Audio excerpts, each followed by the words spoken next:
부활하신 주님의 사랑과 은총이 함께하는 여러분과 함께 하시기를 기원합니다.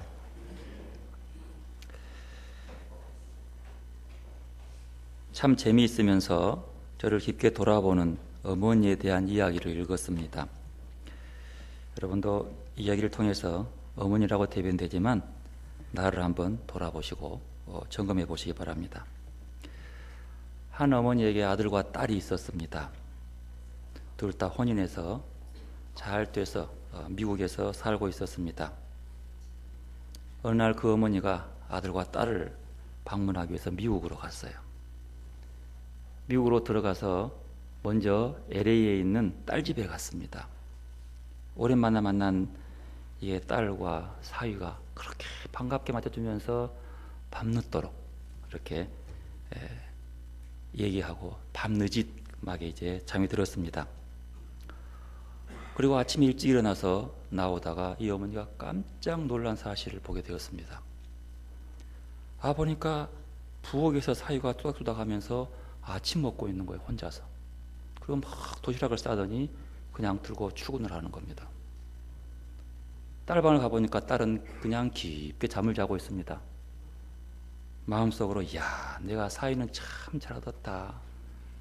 저렇게 딸을 사랑하고 돌봐주는 저런 사위가 있다니 라고 너무 마음이 기뻤어요. 뿌듯한 마음으로 이제 그 다음 이틀쯤 지난 다음에 아들 집에로 갔습니다. 갔더니 며느리하고 아들하고 얼마나 편하게 맞아주는지 말이에요. 또 거기서 또 밤늦도록 이렇게 깊은 아들과 며느리랑 얘기하고, 아침에 일어나서 가보니까 정말 또 놀랄 일이 생겼습니다. 나가보니까 아들이 나와가지고 혼자 밥을 하고 있는 거예요. 그리고 혼자 밥을 먹고 도시락 싸서 가는 겁니다. 그리고 방문 열어보니까 며느리는 잠을 깊게 자고 있었습니다. 속으로 야, 내가 이 자식이 어떤 자식인데, 내가 이 자식을 어떻게 키워서 유학까지 보냈는데 말이야. 그리고 이렇게 살고 있는데, 아이고 저 찌질이 같은 것, 내가 저러려고 공부시켰나 저거. 이런 아들을 내가 지가 아침밥 해 먹으려고 밥도 못 얻어 먹어. 이럴 수가 있나. 그러고 나니 이 며느리가 엄청 미워지기 시작합니다. 아이고 내가 어떤 저런 며느리를 얻었을까. 마음이 막 후회스럽습니다. 괘씸한 마음도 들었습니다. 두 남자의 행동을 보고 어머니의 반응이 정말로 서로 다르지요. 왜 그럴까요? 두 사람에게를 바라보는 이 어머니의 잣대가 이렇게 다를 수 있냐는 말입니다. 이것을 불합리라고 합니다. 불합리라고 하죠. 이건 공평하지 않습니다. 물론 충분히 저도 그러죠. 팔은 안으로 굽는데 왜 내 자식이 더 안 이쁘겠어요? 더 귀하지. 사위는 아침에 밥을 해서 혼자 먹고 가도 정말로 좋은 사위지만 아들이 그러면 이것은 찌질이야. 이런다. 어떻게 이런 아들을 내가 키워낼 수가 있냐는 거예요. 이것을 정신분석학적으로 보면 이런 잣대를 가지고 동일한 행동을 보면 그걸 자기 분열이라고 합니다. 왜 이런 일이 생기냐 그러면 자기 중심성, 자기 중심적 주관을 가지고 세상을 바라보기 때문에 그렇다는 겁니다. 즉 말하면 자기도 모르는 사이에 이중 잣대를 가지고 세상과 사물을 판단하게 되는 거죠. 그 이중성, 그 자기 중심성, 이것을 예고, 자아라고 합니다. 이 자아가 발동하면 언제나 한쪽으로만 치울 수밖에 없어요. 이중성을 꼭 갖고 있는 겁니다. 그런데 이렇게 자기 중심성에서 벗어나서 세상을 동일한 잣대로 바라보고 동일한 잣대로 판단할 수 있는 길이 없을까요? 있습니다. 바로 그 길은 하나님 안에서는 가능합니다. 바로 이 사실을 너무 잘 알기 때문에 우리는 가끔은 내 자아, 에고에 끌려서 판단하고 가끔은 하나님에 의해서 판단. 내 안에 둘이 들어있는 거죠. 그래서 성경은 뭐라 그래요? 두 주인을 섬기지 말라. 내 안에 주인이 둘이 있는 거예요. 내 자신의 자아, 방금 같은 그런 자아가 있고 또 하나님이 있는 거예요. 왔다 갔다 해. 어느 때는 하나님 중심으로 공평하게 보고 어느 때는 내 중심으로 내 마음대로 보고. 그리스도인들이 늘 자기를 돌아보면 이 둘은 끝까지 있는 거예요. 어느 순간 어떻게 나올지 모르는 거죠. 이 순간 속에서 우리의 삶이 언제나 하나님 안의 쪽으로 기울을 수 있어야 되는 거예요. 하나님 안의 쪽으로 기울을 사람, 이것이 그리스도인의 삶의 목. 그것을 보고 하나님의 품 안에 사는 삶, 주님 안에 거하는 삶, 이렇게 얘기를 하고 있습니다. 예수님께서 부활하신 후 이 땅에서 40일을 사시다가 승천하셨습니다. 40일 기간 동안에 여인들에게 나타났고 제자들에게, 엠마오로 가는 제자들에게 나타나시고, 또 도마가 없는 제자들을 다락방에 도마와 함께 있을 때 드러내셔서 자기의 못자국도 보여주시고, 그리고 갈릴리 호숫가에서 고기를 잡고 낙향했던 사람들에게 찾아가셔서 아침을 지어주면서, 또한 베드로에게는 네가 나 사랑하냐 라고 말씀하시면서 돌아오게 했던 그 주님. 그리고 사도행전 1장 8절 온 땅에 너희가 성령의 권능을 받고 성령을 주겠다 약속하시고 예루살렘과 유대와 사마리아와 땅끝까지 이르러 내 증인이 되라, 이렇게 말씀하시고 난 다음에 승천해 버렸습니다. 그렇게 승천하신 주님께서 부활한 모습으로 다시 사람에게 보여주시는 사건, 첫 번째의 기록이 오늘 본문 사도행전 9장입니다. 승천하신 이후 얼마의 시간이 지났는지는 모르지만 그 승천하신 이후에 부활의 몸으로 변형된 모습으로, 변화된 모습으로 보여주신 사건이 오늘이죠. 오늘 본문 들어가면 이렇습니다. 유대교 율법에 대해서 남다른 열정에 사로잡혀 있던 청년 사울이 있었습니다. 그는 십자가에 못 박혀 처형된 예수라는 사나이를 그리스도라고 고백하는 사람, 또 자칭 하나님의 아들이라고 한 그 사람의 삶을 따르는 사람들을 결코 용납할 수가 없었습니다. 가만둬서는 안 되는 거예요. 그래서 그 스데반이라고 하는 그 예수를 따르는 사람의 순교의 현장에서도 입회했던 증인이었습니다. 어느 날 그는 대제사장의 공문을 가지고 다메섹에 머물고 있던 기독교인들을 붙잡아 예루살렘으로 끌어오기 위해서 다메섹으로 가고 있었습니다. 1절의 내용입니다.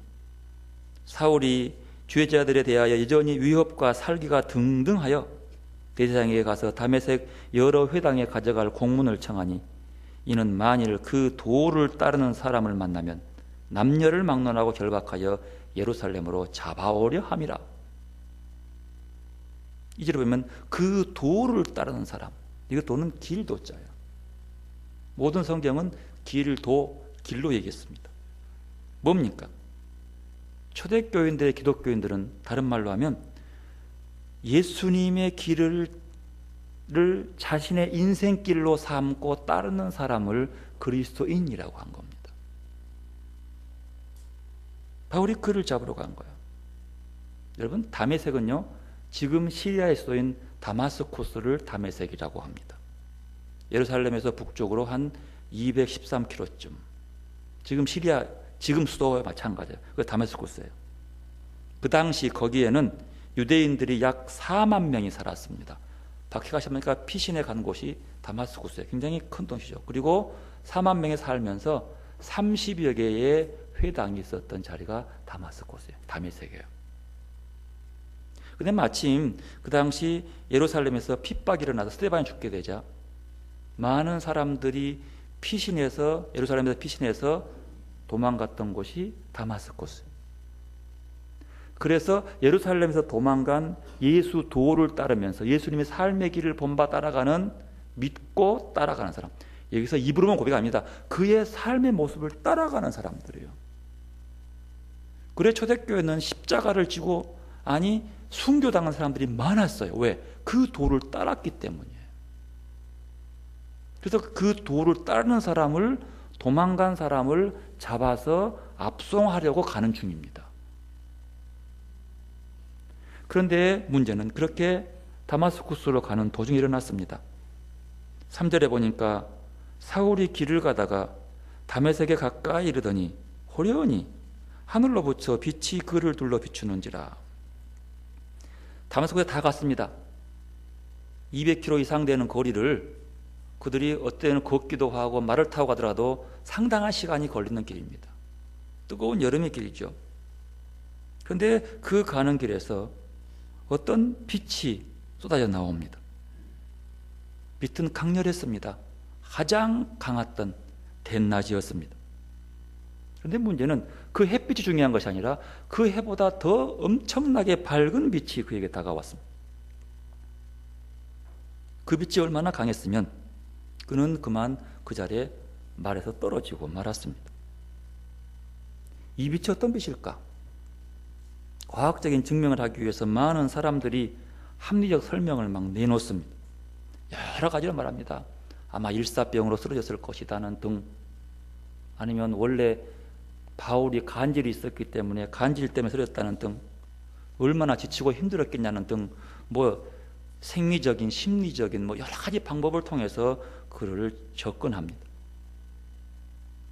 그런데요, 여기서 바라보는 그 하늘로부터 호련히 비친 그 빛에 대해서 한번 알아볼 필요가 있습니다. 여기서 하늘이라고 하는 거예요. 하늘에서 오는 빛. 여러분, 태양이 어디에 걸려 있어요? 하늘에 있죠. 자, 그 하늘에 걸려 있는 그 태양, 우리가 가장 밝은 빛입니다. 우리가 볼 수 있는 빛 중에서.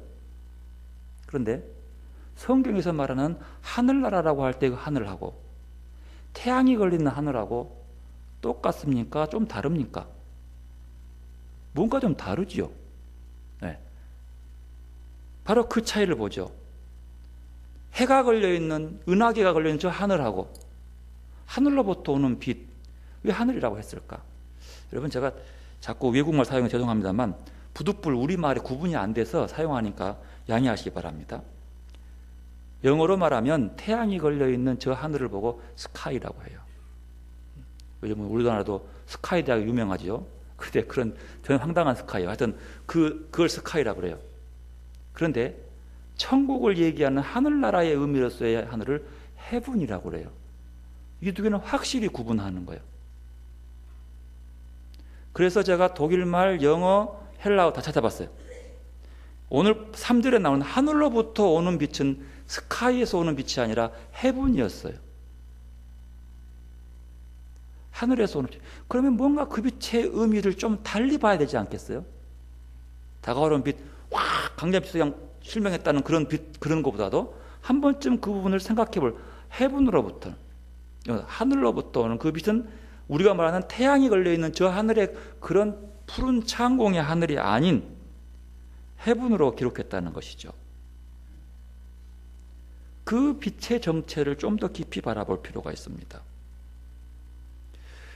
여러분, 예수님이 세상에 올 때에 세상의 빛이라 그러잖아요. 나는 세상의 빛이로라. 그때 그 빛은 태양빛일까요?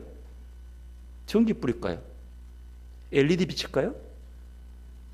그 빛을 말하는 주님이 세상의 빛이라고 할 때 그 빛에 다가오는 그 빛의 의미는 우리가 몸으로 느낄 수 있죠. 뭔지 좀 화가인지 모르지만, 근데 그 주님의 빛을 받은 사람의 인생길은 어둠에서 빛의 길로 나온다는 거예요. 그 빛을 보고 간 사람은 빛을 따라간다는 소리예요. 그러면 여기서 우리가 한번 그 강한 빛이 바울에게 비쳤는데 하늘로부터 왔다. 헤븐, 하늘나라의 빛이 비쳤다는 사실, 이 의미를 한번 짚고 넘어갈 필요가 있습니다. 그러면 태양빛보다 밝은 그 빛이 아니라 그 빛은 그 빛보다 더 훨씬 강렬한 그 사람을 확 뒤집어 놓는 빛이라고 볼 수 있는 거예요. 그건 좀 뒤에 가서 살펴보도록 합니다. 하여튼 그렇게 좀 초월적이고 강력한 빛 때문에 그는 말에서 떨어져서 쓰러졌습니다. 성경은 엎드려 있다. 4절 보면 그리고 엎드려서 공포와 전율 속에 사로잡혀서 더듬거리고 있었습니다. 하늘에 소리가 들려옵니다. 사울아 사울아 네가 어찌하여 나를 핍박하느냐. 사울은 두렵고 떨리는 말로 합니다. 주여 누구시오니까. 여기서 주여는요 그냥 일상적인 주여지 부활한 주님을 바라봤다는 그런 뜻은 아직은 아닙니다. 주여 당신은 누굽니까? 물어본 것. 나는 내가 핍박하는 예수라. 그리고 말이 너는 일어나 시내로 들어가라. 내가 행할 일을 내게 이를 자가 있느니라. 이 하늘로부터 오는 헤븐으로부터 오는 그 빛을 통해서 또 다가오는 음성을 통해서 아주 신비한 체험을 하게 됩니다. 사울은 땅에서 일어나 눈을 떴지만 아무것도 보이지 않습니다. 그 빛 때문에 지금 보지 않습니다. 할 수 없이 보이지 않으니 사람의 손에 이끌려서 다마스쿠스로 들어갔습니다. 8절 사울이 땅에서 일어나 눈을 떴으나 눈은 떴어요. 아무것도 안 보입니다. 이것도 중요한 팁이 있죠. 눈을 떴습니다. 근데 안 보입니다. 그래서 손에 이끌려서 들어갑니다. 살기 등등하던 사울이 사람의 손에 의지하지 않으면 걸을 수조차 없는 지경에 이르렀습니다. 다메섹으로 가는 목적이 분명했음에도 불구하고 이제는 자기가 끌려갑니다. 철저히 무력해졌습니다. 예기치 않는 삶의 전환점이 생기고 만 겁니다. 사울은 눈을 떴지만 아무것도 볼 수 없다는 그 말은 그가 만난 영혼의 밤으로 이해한 목사님이었습니다. 영혼의 어두운 밤, 눈을 떠도 보이지 않는 그 밤, 하늘의 천국의 빛을 만나 드러나는 바울의 이 어두운 밤은 어떤 것들일까요? 그 어두움은 지금까지는 몰랐어요. 그런데 하늘의 빛을 바라보니까, 헤븐에 다가오는 그 빛을 확 만나보니까 자기 삶에 살아왔던 모든 과정이 어둠이었습니다. 지금까지 그가 그렇게 소중히 여겨왔던 것들이 어둠이었습니다. 아집, 자기 욕망, 집착, 지식, 그 어두워진 자리에서는 다 무의미한 경험이었습니다. 초월적인 큰 빛 앞에 서자 그가 의지하고 있던 모든 것들이 빛을 잃어버렸습니다. 가말리엘 문화에서 공부했던 자부심, 바리새인 중에 바리새인으로서 살았던 그 자부심, 로마 시민권을 가졌다는 그 자부심 모두가 다 무의미해져 버렸습니다. 바울은 지금까지 자신의 삶의 원동력이고 근거인 그 모든 것들이 흔들리는 체험이라고 할 수 있는 체험을 이 자리에서 하고 있었습니다. 분명히 안다고 생각했던 길이 느닷없이 사라지고 생의 혼돈 속에 빠져버린 셈입니다. 바로 이것이 바울이 한시적 실명 체험의 내적 의미를 드러내는지도 모르겠습니다. 다메섹으로 가는 길에서 빛으로 오신 주님을 만난 바울은 앞을 보지 못한 채 또 사람의 손에 끌려갑니다. 그렇게 의기양양했던 바울은 이제 아무것도 할 수 없게 되었습니다. 예수의 도를 따르는 사람을 잡기는커녕 누가 도와주지 않으면 한 발자국도 걸을 수 없게 되었습니다. 다른 사람을 포로로 잡으러 가다가 자신이 포로가 되었습니다. 여기서 큰 반전이 일어납니다. 그때부터 하늘로부터 하나님의 손길이 그에게 임하기 시작합니다. 여러분, 이것이 신앙의 신비라고 하는 거예요.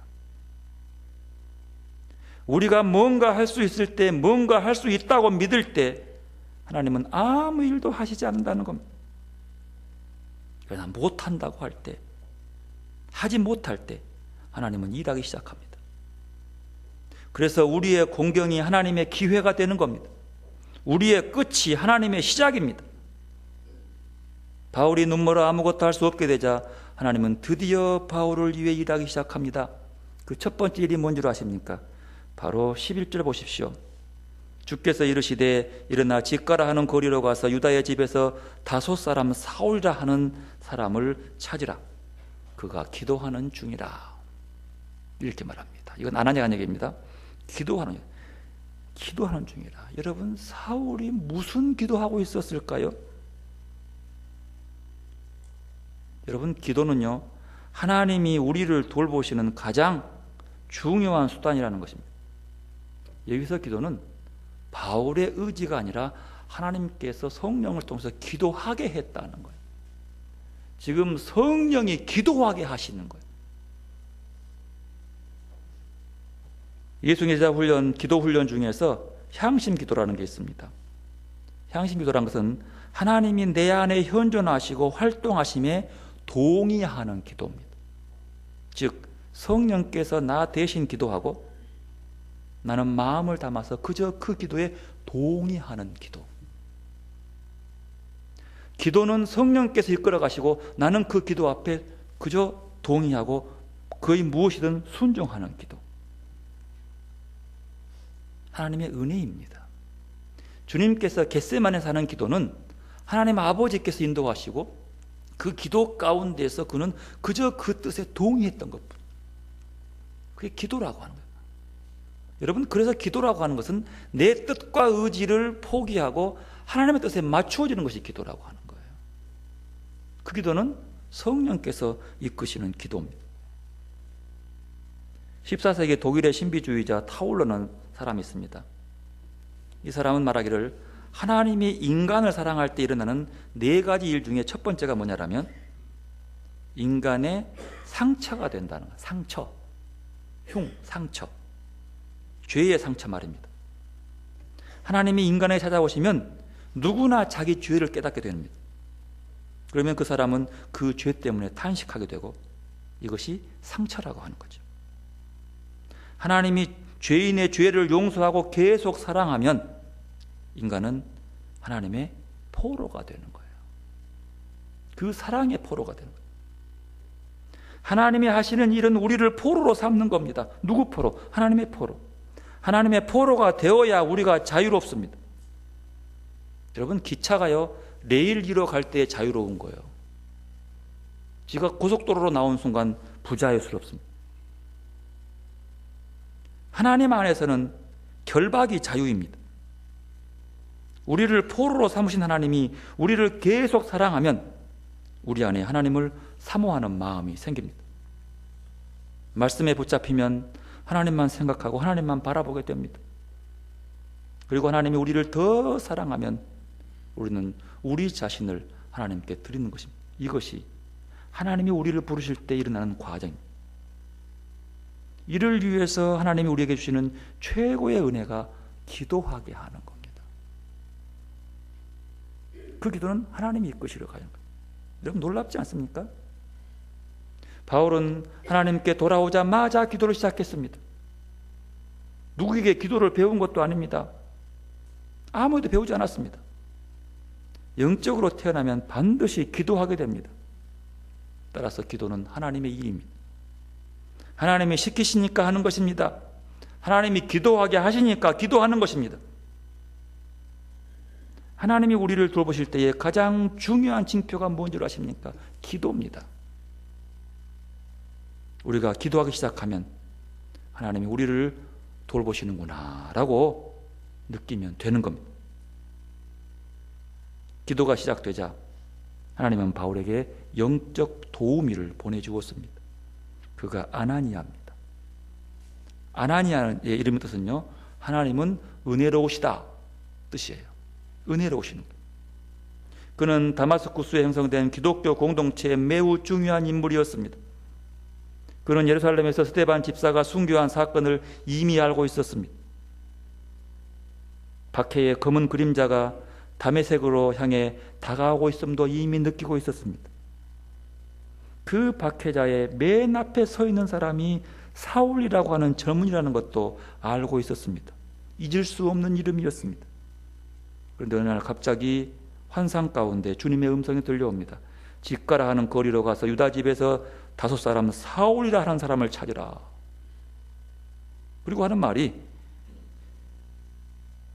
그리고 가서 말이 아나니아라는 사람이 들어와서 자기에게 안수하여 다시 보게 하는 것을 보았느니라. 보았다는 거예요. 안수하게 하는 거예요. 뜻밖의 소식이었습니다.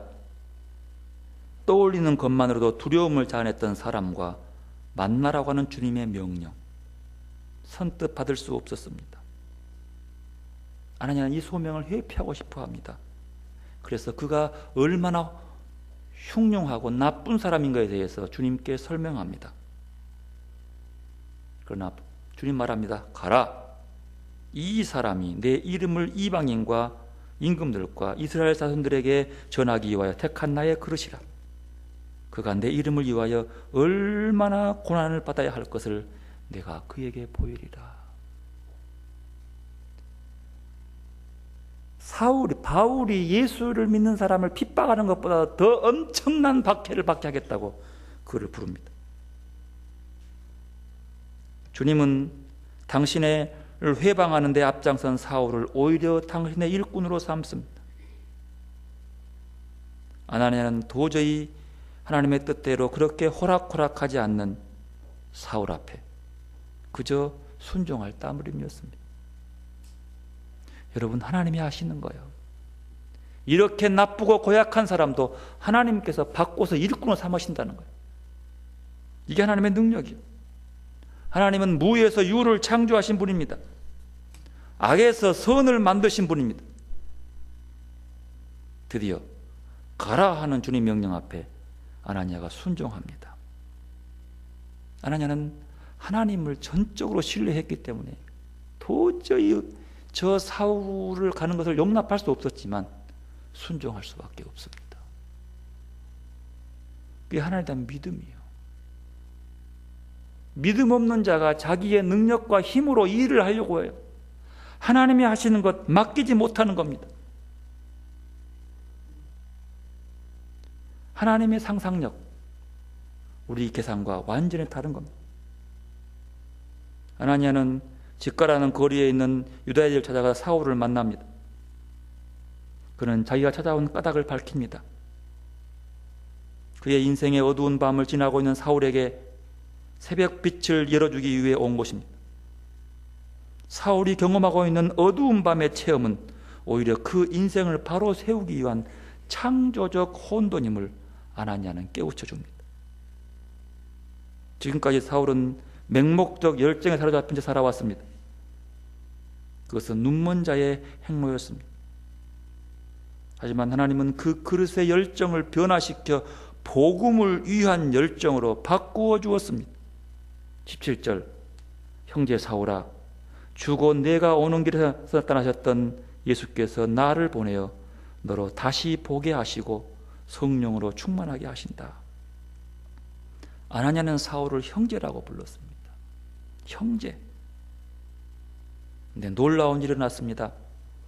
18절, 즉시 사울의 눈에서 비늘 같은 것이 벗겨져 다시 보게 된지라.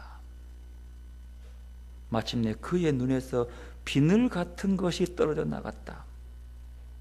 여러분, 그 비늘이 뭘까요? 뭐가 떨어져 나간 걸까요?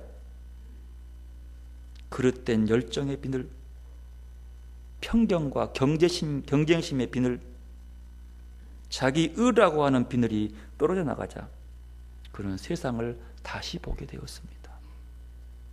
여기서 다시 보다라고 하는 히브리 말을 아나블레포라, 아나는 위 뜻이에요. 위를 바라봤다는 거예요. 다시 본다, 위를 보았다. 이제 그는 새롭게 세상을 보게 되었습니다. 하나님이 우리를 돌보실 때에 우리 중에 변화 중 하나가 우리의 눈이 다시 뜨인다고 하는 거예요. 시력이 밝아진다는 것이 아니라 우리의 비전이 다시 뜨인다는 거예요. 예수를 믿는다고 하는 것은요, 새로운 시각을 갖게 된다는 뜻입니다. 새로운 세계관이 되는 거예요. 새롭게 세상을 보는 겁니다. 아나니아가 사울을 위해 기도할 때에 눈에서 비늘이 벗겨지면서 사울이 위를 보기 시작했습니다. 그동안 그는 아래만 보고 살아왔습니다. 아래만 보다 보니 유대인의 예수 믿는 것을 종교적으로 인간적으로만 생각했습니다. 위를 보고 하나님의 눈으로 바라보니 모든 것이 하나님의 경륜이었습니다. 하나님이 우리를 돌보시면 우리 눈이 하늘을 바라보게 합니다. 세상적 가치관을 덮여있던 비늘이 벗겨지게 되는 것입니다.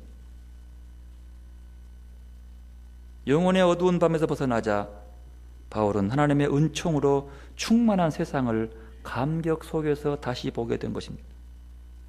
새로운 인생의 열정이 그를 사로잡습니다. 거기에는 다른 사람에 대한 미움도, 남보다 앞서야 한다는 조바심도 없었습니다. 나보다 힘이 있어야 무시당하지 않는다는 그런 열등의식도 사라졌습니다. 거기에는 평안과 기쁨이 그 내면 속에서 솟아오르고 있었습니다. 그리고 19절에 그는 주님의 이름으로 세례를 받고 음식을 먹고 힘을 얻었다라고 기록하고 있습니다. 가장 절망스러운 처지에 빠졌을 때에 모두가 등을 돌린 순간에도 끝까지 우리 곁을 지켜주시는 그 사람으로 변했습니다. 세상이 온통 악에 기운 것 같아 우리 마음조차 팍팍해질 때 우리 가슴에 따뜻한 사랑의 숨결을 불어넣어 줄 사람으로 변화되었다는 사실입니다. 그리고 그는 새로운 시각으로 19절 변합니다.